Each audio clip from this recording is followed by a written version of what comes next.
Right. Happy New Year, everybody. See you here. So the project for this month is urban scenes, sort of buildings and urban scenes. And I'll do a few demos over the next few weeks. I thought I'd start today with a very simple perspective drawing one, which would be kind of a recap for lots of people, but then for one or two people that might be new, might not see this before. So it's really just going through the basic ideas, the theory of perspective, sort of two-point perspective, just as a recap, or if you need a little bit of help with that. And then in other weeks, I think next week I'll do a little bit on using line and wash, so sort of pens and maybe watercolour or just pens. And other weeks, what else I've got planned? Perhaps a little bit of work from observation, and then there's maybe a little bit of work on charcoal towards the end of the project. But you're really welcome to pick whatever you want. I know a lot of you have got images and references you want to use already. I've got various folders at the end here if you want to use any of the references I've got. So you're welcome to use any of those. Okay, so I thought I'd use this picture here of the Crooked Billet, and I've stuck in a bit of plastic just so I can kind of draw over it and then still reuse the image if I want to. So really the basic idea of perspective is that if something's close to you, it appears larger or longer than something that's further away. So if we're looking at this picture, this photo of the building here, the Crooked Billet, this corner is our closest bit, and that is a lot longer than, say, the edge of the furthest away corner. So that's just sort of a nice, easy way to think about it. And to go from there to there, that means that all the bits that we know are horizontal surfaces, such as, say, the guttering and the floor level and the floors within the building or the windows, although we know that they're horizontal, they will appear at an angle. So that's one of those sort of perspective drawing conventions or photographic conventions, where we have to sort of suspend what we know about buildings, that they're all horizontal, and just believe our eyes when we see all these different angles that are there. And when you're starting out drawing, that's quite a tough task. And just seeing that some of the work that people did this morning, some got it very easily and were very familiar with those ideas already, but one or two people that are new to drawing, things were a lot more horizontal than they might have appeared in that photograph. So just to kind of illustrate that, and just to kind of almost emphasise it, I'll use just a straight edge and a pen line just to go over some of these lines. So what you find is, say this bit at the top of the ridge of if I use that line there, and just carry that on to there.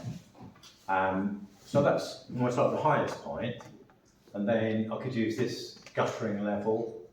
Let's draw another line for that. And then perhaps take something from the bottom. It's going to be a little bit more tricky with the road, because it's perhaps that black line there might be better. So extending those lines out here, top and bottom, what you should find is they will more or less roughly converge on a particular point. So that's what we call the vanishing point. And you'd find the same thing this side. If I carried on some of these lines here, these kind of these bits of weatherboarding or shiplap, if you carried those on, they would do the same in this direction. So you'd find that these would come out over here somewhere. And what you find is that where they meet, so if I just draw a line here, and this can be a horizontal line, this should be the kind of eye level of whoever took the photograph. So that line there, when I look at these, there's a few people there, and that's not too far off, their head height. So whoever took the photograph, I didn't take this one, somebody gave me this photograph, was perhaps standing up maybe a few inches higher than them. That's more or less their level. Then what you find is the same will apply to, you should find that anything on this surface here, on this face, if you carried them on, like this window here, that should also come down to there. Top of the window, bottom of the window. Same with these windows here. These should line up, although I don't know whether they're going to actually, for some reason. A little bit different. So we've got the bottoms. They seem slightly different, the bottoms. I don't know why that would be. Let's try some of these. Yeah, they're going in the right sort of direction. Yeah, so what you should find is that all the things that are on the same face, they should all roughly end at the same point. So if you're drawing all these bits, what you want to do is make sure you've got very slightly different angles and that the angles are getting steeper as you're going up. Below the eye level, they'll go the other way.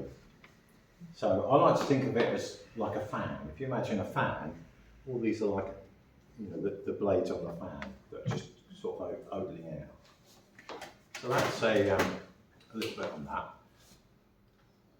I'll do a little bit of drawing demo, just to kind of show you how I would go about drawing this. I mean that's really useful if you're in the studio. Obviously, if you wanted to construct these lines. Most of what I do, I work outdoors. I work just directly in front of something. So what I tend to do is I tend to usually start down one end. It could be this end if you wanted. But in a way, I tend to find it easier to start further away and then work backwards. So if I wanted to draw this building here, I maybe start there with this edge. I'll perhaps draw that little section there first. So, or this almost like guttering level. So you can get that angle and just try and bring that over. And actually having your picture on the same plane as your drawing can help. So I could get that and just bring that over like that. So that's about the angle I want. Perhaps this window here, and I can look at how much space there is from the edge of the building to the window. Maybe something like that. Look at how wide it is compared to how deep. And then the next one, the bottoms of those windows, probably an angle a little bit like that. So immediately it's fanning out. I'll pop the next window in, which is about there.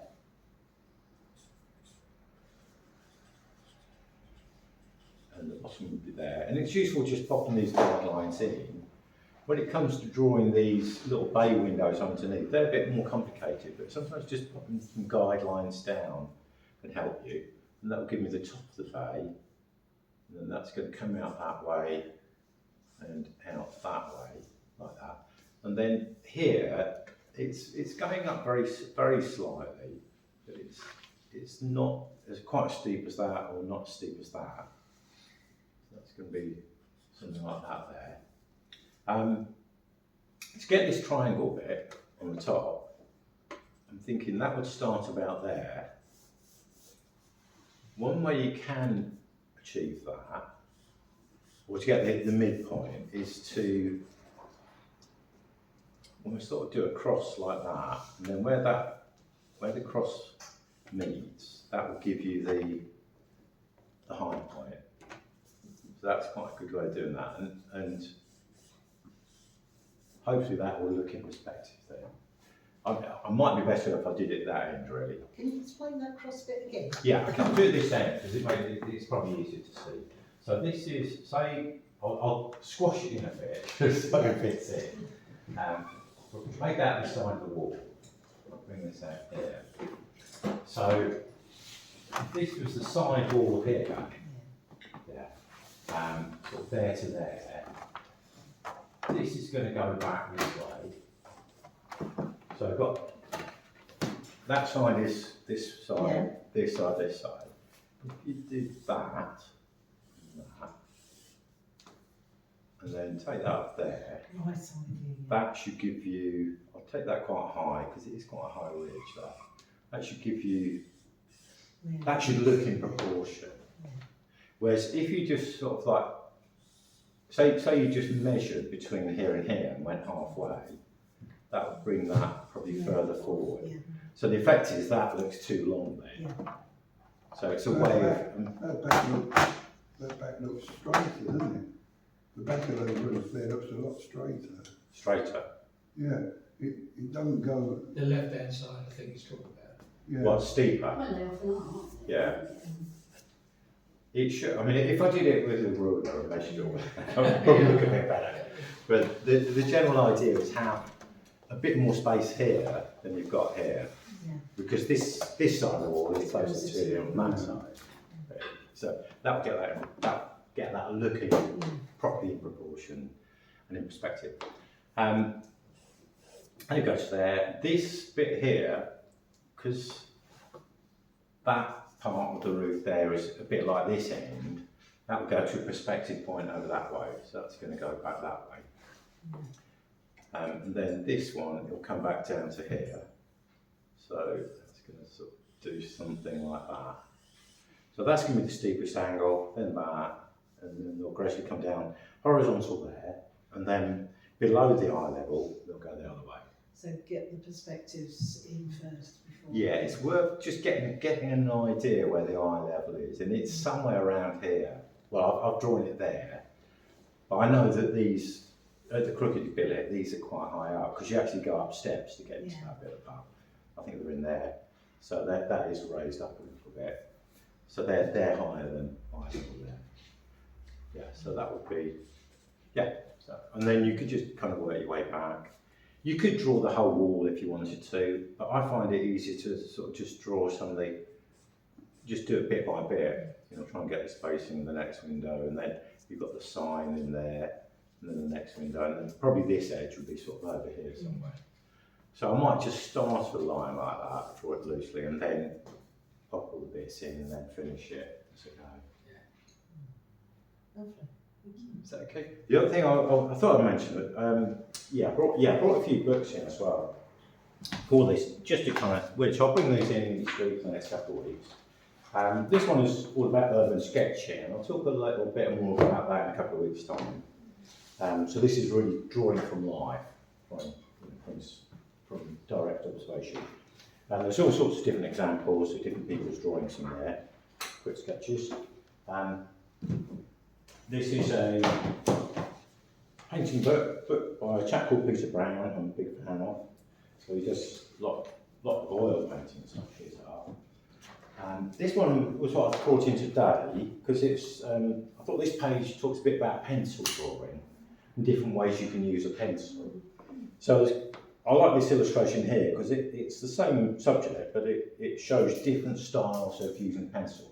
So this top one is a very sort of soft, blended style. So it could be that you kind of, it's almost like mimicking the effect of a photograph. So you might just sort of do very, and then maybe blend it with your fingers or with a blender.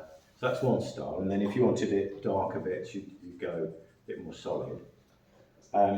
This style is using hatching lines. So if you're drawing with pencil, a lot of artists use this style of drawing. So rather than try and mimic a photo, you're trying to draw a building, but you're using these kind of sharp hatching, like vertical, and then maybe some lines at a slight angle.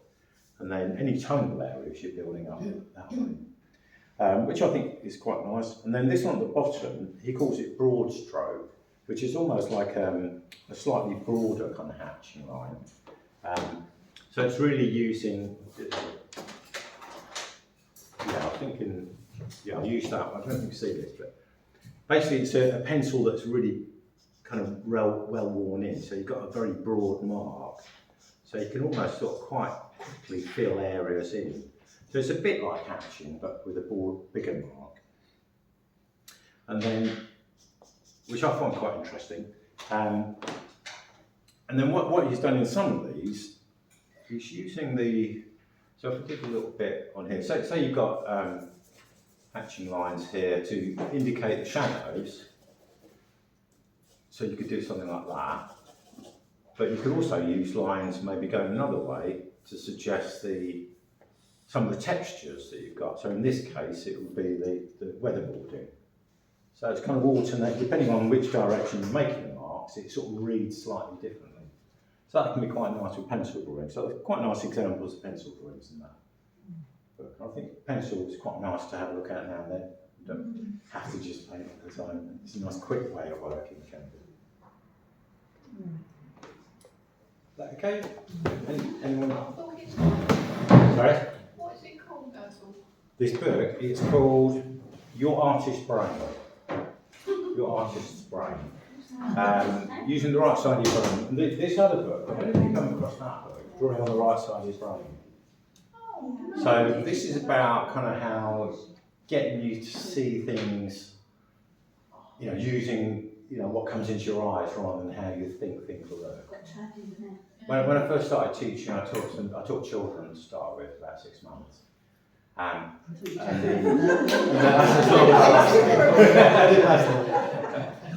There's too much powder painting there. But this was the book we used when we were trying to teach children. It's a really good book. I think when I learned to draw this, it hadn't been written, but it's quite good at sort of finding different ways of getting you to look at things in certain ways. So there's some good exercises. And some of the exercises I use in class, I use there. What's it called? This one's drawing the right side of your brain. Oh, right. Yeah. But yeah, good.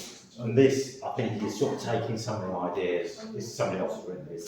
Sort of extending it. Say it don't matter, you know, do they? Sorry? They used to say that the artist's side was the left-hand side of the brain. Yeah. They say it doesn't matter. They don't. They say that it doesn't make any difference. Right. Okay. They say that you can use either side. You can use either side of your brain. Yeah. Yeah.